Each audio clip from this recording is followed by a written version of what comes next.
కోవూరులోని library సెంటర్లో ఉమ్మడి TDP అభ్యర్థి ప్రశాంతి రెడ్డి గెలుపుతో పోతురాజు ఆలయం వద్ద టీడీపీ నాయకులు హరీష్ ఆధ్వర్యంలో ప్రత్యేక పూజలు నిర్వహించారు. ఈ కార్యక్రమానికి సీనియర్ నాయకులు కాటంరెడ్డి, కృష్ణారెడ్డి, అత్తిపల్లి శివారెడ్డి పాల్గొని మాట్లాడారు. ఈ సందర్భంగా అరాచక పాలనకు విముక్తి రాష్ట్ర ప్రజలు చెందారని పేర్కొన్న ఆయన వైసీపీ ప్రభుత్వంలో ఎటువంటి అభివృద్ధి జరగలేదని అన్నారు. వేమిరెడ్డి ప్రశాంతి రెడ్డిని ఎమ్మెల్యేనే కాకుండా మంత్రిగా చూడాలని ఆకాంక్షించారు.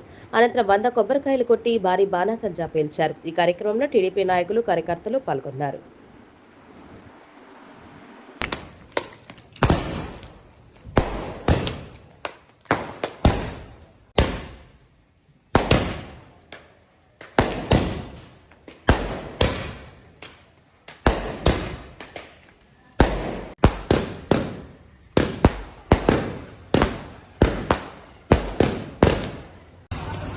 ఈనాడు జరిగిన ఎలక్షన్లలో ఉత్కంఠభరితంగా నెల నుంచి ఎదురు చూస్తున్నటువంటి రిజల్ట్స్ ఈరోజు వచ్చినాయి.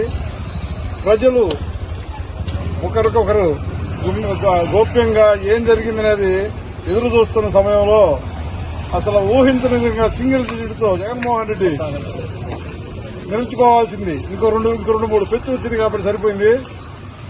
అతనికి జగన్మోహన్ రెడ్డి పాలన, అరాజక పాలనకి వ్యతిరేకంగా తెలుగుదేశం పార్టీ కార్యకర్తలు నలిగిపోయి విపరీతంగా ఆవేదనలో ఉన్నారు.